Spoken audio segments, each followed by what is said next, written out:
right, guys, so in math, you have, let's do this, make it bigger.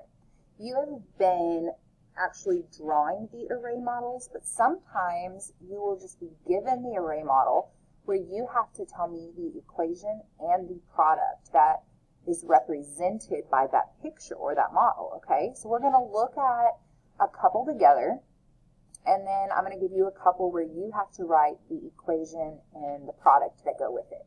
So first, let's look at this one, and I'm going to show you the easiest way to do this. The easiest way is to count your length and your width before you find your answer, okay? So to count your length, you really don't have to count every single one of these because I already know that this is 10 across, so I would probably just label 10 plus, I know there's 10 here, plus, then I would count 1, 2, 3, okay? So that means that the width or the length, it doesn't matter, when I add these all up, is equal to 23, okay? So that's one of the factors in your problem. Sorry, I can't talk. Now, when I go down this way, I know that I also have 10 going down. So I'm going to label this 10 plus, there's 2 here, 1, 2. 10 plus 2 gives me 12. That's my other factor in my product. So my equation is 23 times 12 equals something, and we don't know. So the way this is separated, it makes it easy for us to add it up because we can use our base 10 blocks.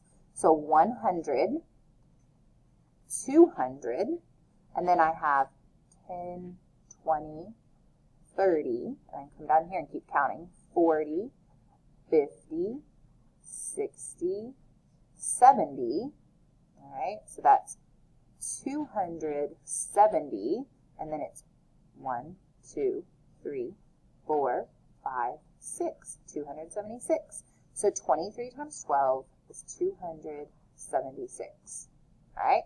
So that's how you come up with the equation if you're not given it. Now let's look at this one. Now I'm going to save that one for you guys. Let's look at one like this.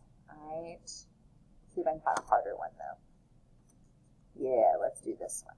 All right. And I'll put those other ones for you to do.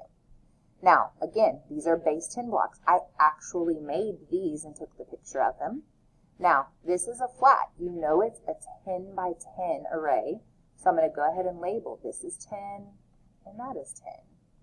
Okay, now 10 plus, there's 10 more here because that's part of that flat, it's 10 across, plus then I've got 1, 2, and 3.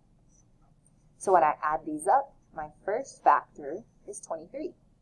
So I've already labeled 10 going down, and then I have just one more down here at the bottom. Okay, so plus 1, so 10 plus 1, that gives me 11. That's my other factor. So I have 23 times 11 equals, now I'm going to switch colors so maybe we can see this a little better. Let's do that one. Now I know a flat is equal to 100, so I have 200 in my hundreds place, so 200, and then I have 10, 20, 30, 40, 50, so I have a 5 in my tens place, and then 1, 2, 3 units, 253. So 23 times 11 equals 253. So I'm going to give you 2 like this to try, all right? One where I created it with base 10 and one that is a picture form of it. I want to see that you label yours like I did, and I'm mostly checking, did you get the correct 2 factors, the equation, and the correct product, all right?